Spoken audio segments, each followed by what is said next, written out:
Assalamualaikum warahmatullahi wabarakatuh. Kembali lagi di channel aku, Tias Widya Rahayu. Ya, buat teman-teman yang baru mampir di channel YouTube aku, jangan lupa like, comment, dan subscribe.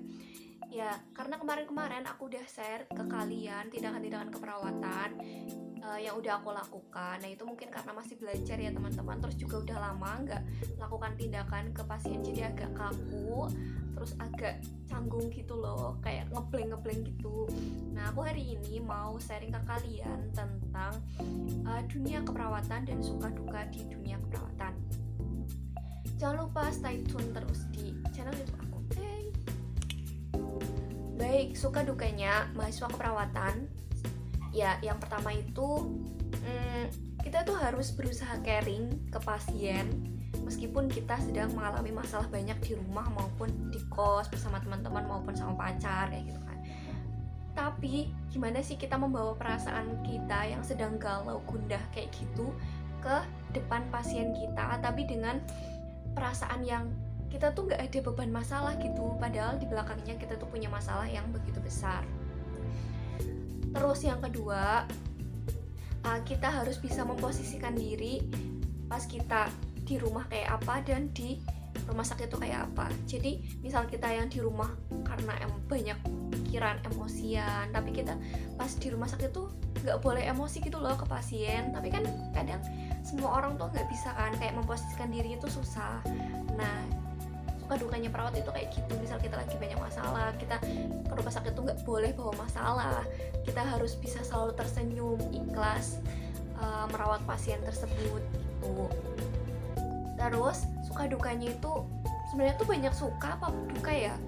Kalau misal kita jalannya ikhlas, terus emang itu dia niat kita jadi perawat, insya Allah itu banyak sukanya daripada dukanya.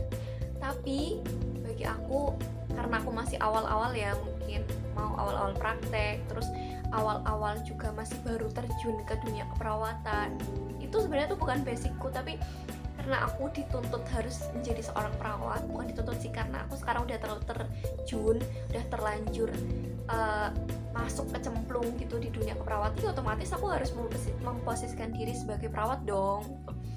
Meskipun boleh nggak jadi perawat, tapi karena aku kayaknya kedepannya basicnya harus dilatih terus menerus, makanya aku harus jadi perawat gitu. Ya gimana, otomatis harus belajar gitu.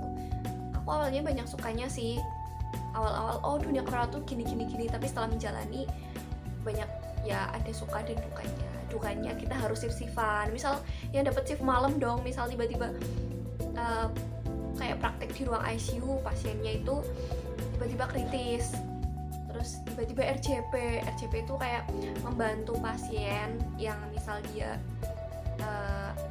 kayak mau udah henti nafas, henti nadi, otomatis kan kita harus bantuin RCP kayak di genjot gitu loh dadanya gitu, jadi biar si detak jantungnya itu kembali hidup lagi atau berdetak kembali gitu. Itu agak suka agak duka.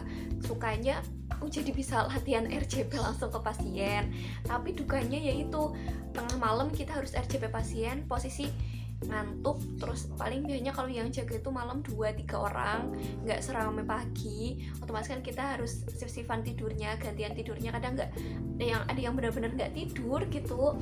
Jadi ya kita harus standby gitu loh di depan di depan nurse station itu buat nungguin pasien. Mungkin ada pasien yang cairannya habis atau enggak ada pasien kritis, kita harus melakukan tindakan apa dan apa, kita harus siap gitu. Kalau misal di ruang ICU gitu, IGD ICU tuh harus pada siap. Tapi hanya kalau malam tuh IGD sepi, tapi kalau ICU itu harus selalu kayak apa ya, kita tuh nggak boleh tidur, takut pasiennya kenapa-kenapa gitu. Terus dukanya itu kalau jadi perawat tuh jarang libur ya, liburnya paling cuma kalau misal abis shift malam terus libur, tapi kadang juga ada jatahnya libur. Terus kalau misal kita udah jadi kepala perawat ya Sabtu Minggu libur, tapi kadang cuma Minggu aja, Sabtu enggak. Nah, selain itu kita tuh jarang ada waktu gitu loh buat keluarga. Ya misal ada waktu, tapi kan kalau udah pulang dari rumah sakit otomatis capek, pulang ke rumah ya mesti kita tidur kan, terus ketemu orang tua paling cuma bentar gitu-gitu. Tapi kalau misalnya jadi profesi lain mungkin yang nggak shift-shiftan kayak gitu, ada banyak waktu buat keluarga gitu. Terus itu kayaknya suka dukanya ya. Kalau sukanya itu karena kita anak kesehatan ya, dianggapnya oh dia anak kesehatan pasti dia itu udah lebih sehat gitu, padahal enggak. Enggak semua anak kesehatan itu hidupnya itu sehat. Kadang ada yang karena kita udah tahu gitu kan ya, aku juga pengen nyoba gitu kan ya, kayak sebenarnya tuh kita kan nggak boleh makan mie terlalu banyak lah, gimana anak kos gitu kan ya, otomatis kita harus kalau akhir bulan masih nggak ada uang, ya udah kita makannya mie sama kayak anak-anak yang lain kayak gitu. Terus yang kadang harusnya cuci tangan tiap mau makan atau apa, kadang langsung comot aja gitu.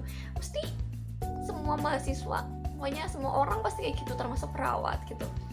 Terus kadang kita habis dari rumah sakit kan otomatis banyak virus kan ya, banyak kuman di baju tuh, langsung tidur aja di kos. Padahal itu salah satu yang benar-benar harus dilepas gitu loh bajunya, sebelum masuk kamar tuh harus udah diganti, jangan langsung tidur itu.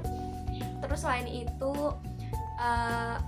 katanya ya yang mahasiswa keperawatan, mahasiswa kesehatan sih bukan cuma perawatan, itu banyak dikagumi, disukai oleh kalau misal dia berseragam otomatis pasangannya berseragam dong, nggak semua, tapi emang kayaknya mayoritas gitu ya, orang-orang yang kayak TNI, terus polisi, pilot, pelayaran gitu-gitu dapatnya anak-anak kesehatan itu. Aku nggak tahu sih alasannya itu apa, tapi kayaknya emang rata-rata gitu kan ya dapatnya kayak gitu. Aku nggak tahu sih itu alasannya apa, tapi mungkin kalau dari pasanganku itu bilangnya enak gitu nanti dirawat, padahal aku nggak pernah ngerawat dia gitu. Terus selain itu juga mungkin katanya kalau misal aku udah capek, nanti kalau misal di rumah aku capek, aku sakit udah ada yang rawat sendiri istriku gitu. Padahal enggak semua gitu kan ya, enggak semua orang-orang yang berseragam itu dapatnya orang-orang kesehatan kayak perawat bidan gitu-gitu, enggak semuanya. Mesti ada profesi lain yang jadi pasangannya gitu. Sebenarnya semuanya itu tergantung jodoh gitu, bukan tergantung aku TNI harus dapat perawat, aku perawat harus dapat TNI polisi gitu, enggak gitu kan. Terus selain itu ya, kalau di dunia keperawatan itu kita tuh jadi tahu penyakit yang harusnya kita hindari, yang harusnya kita, oh dia misal dia HIV, berarti itu aku harus gimana cara aku memposisikan diri misal kayak gitu. Oh dia itu hepatitis, aku tuh harus gimana, itu kayak gitu. Terus kayak kita tuh udah lebih tahu gitu loh dari orang-orang yang lain kalau misal kita udah terjun di dunia kesehatan. Tapi kalau misal kita udah terjun di dunia kesehatan, ya ada kita tuh udah takut duluan gitu loh, oh dia ini aku tuh takut terinfeksi, tertular gitu. Tapi ketika kita di profesi lain mungkin kayak nggak tahu penyakit itu apa, ya udah kita bodo amat kan. Setelah itu kalau misal kita udah tahu di dunia kesehatan kayak gitu, malah ada takutnya awal gitu kan. Ya itu suka dukanya sih, mungkin kayaknya itu deh. Kalau misal kita masih mahasiswa ya, kadang nggak sukanya itu pas kita praktek misal di ruang VIP itu kayak kita diragukan, kamu tuh masih mahasiswa, takutnya itu aku kenapa gitu kan. Saya mending sama perawat aja yang udah ahlinya gitu kan. Ya udah kalau misal dari pasien sudah bilang kayak gitu, otomatis kan kita menghargai dong kayak keputusan dari pasien tersebut. Ya udah kita menganjurkan ke perawat aslinya gitu, bilang aja, Mbak, Mas, dari bapak ini mengatakan kalau misal pengen dirawat sama Mas sama Mbak. Jangan bilang kalau misal kita itu masih diragukan tuh, jangan, langsung bilang aja dari pasiennya langsung pengen ke perawatnya, Mbak, Mas gitu. Saya sudah mencoba untuk membantunya, tapi dari pasien ingin dibantu sama Mas Mbak perawatnya gitu. Terus misal tanyain lagi sama perawat yang ini senior, loh dek kan udah ada kamu, kenapa nggak sama kamu aja gitu. Ya udah kita bilang dengan cara baik-baik, dari pasien Mbak meminta untuk ke perawatnya aja gitu. Kita langsung jujur aja ke pasiennya, makanya ke pasien juga jujur, oh iya baik nanti saya sampaikan ke perawatnya. Dari perawatnya kita juga bilang, Mbak tadi kita udah mencoba ke pasiennya, tapi dari pasien itu pengennya sama Mas dan Mbak perawatnya gitu. Kalau misal kita bisa mengkomunikasikan dengan baik, insya Allah dari perawat senior juga akan menghargai keputusan kita, keputusan perawat, keputusan pasien juga kayak gitu.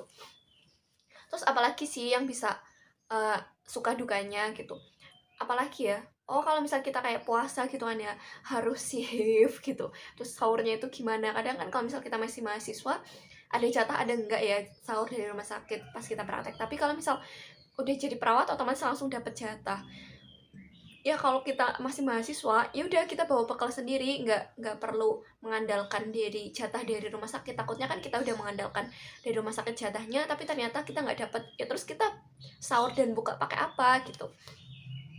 Terus biasanya kalau misal kita shift pagi, shift siang kan kayak udah capek, udah loyo kan ya di rumah sakit, udah bawa-bawa pasien, terus pas kita pulang capek, terus belum ngerjain tugasnya itu kayak kalau aku pengen pendut aja, udah nggak pengen puasa gitu kan. Itu kayak suka dukanya gitu loh pas kita praktek gitu. Tapi asik sebenarnya kalau misal kita jalannya dengan ikhlas, terus ya udah dibawa enjoy aja, tugas ya udah kerjain, kalau misal nggak selesai ya udah besok lagi gitu gitu, kita jalani aja, is okay gitu, bikin enjoy aja, nggak perlu kayak jadiin beban. Jatahnya waktunya ini selesai pasti bakal selesai, yang penting kita jalani semuanya. Dimarahin ya udah kita hadapin aja gitu. Misal kita dimarahin nih sama si A, dimarahin sama perawat, dimarahin sama dokter maupun tenaga medis yang lain, maupun pasien sendiri yang marahin ke kita, ya udah kita hadapin aja. Oh, mungkin tindakan kita belum benar, tindakan kita masih salah, ataupun kita skillnya masih kurang, harus dilatih lagi. Jadi biar kedepannya kita nggak bakal dimarahin lagi kayak gitu. Ya udah anggap aja itu pembelajaran gitu. Nggak perlu kayak, ih aku habis dimarahin ini nih, aku besok nggak usah berangkat lah, nggak mau ketemu perawat itu, nggak mau konsul sama si A itu. Jangan, karena kita sebelum terjun ke pasien ya harus menghadapi orang-orang kayak gitu, biar kita bisa jadi perawat yang sesungguhnya gitu loh. Karena setelah kita terjun ke dunia keperawatan yang sebenarnya, dunia kerja itu tuh lebih kejam gitu loh. Nggak cuma dimarahin si A ini, otomatis mungkin keluarga pasien yang benar-benar keluarga dokter bisa marah dong ke kita. Ya udah yang penting kita naikin skill kita aja, perbaikin skill, latihan skill diperbanyak, terus ikutin pelatihan-pelatihan kayak gitu. Jadi biar pas kita udah terjun di rumah sakit, kita tuh udah punya skill yang kompeten dan gak diragukan lagi. Ya mungkin itu aja sih sharing-sharing aku kali ini, karena aku udah cerita panjang lebar ya sekilas kayak gitu-gitu. Buat nanti teman-teman yang mau request video apa yang mau aku sharing ke kalian, aku bakal share ke kalian pengalaman-pengalaman yang udah aku alamin.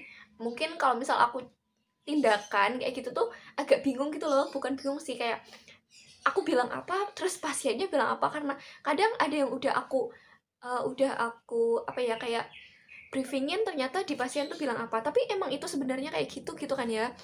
Emang nanti kalau misal kita udah hadapan ke pasien, kita udah ngomong ini, pasiennya ngomong itu, otomatis kan kita harus menyesuaikan komunikasinya, yaitu jadi emang itu masih belajar, tahap belajar. Jadi mohon dimaklumi tindakan-tindakan aku, video-video aku yang udah aku upload.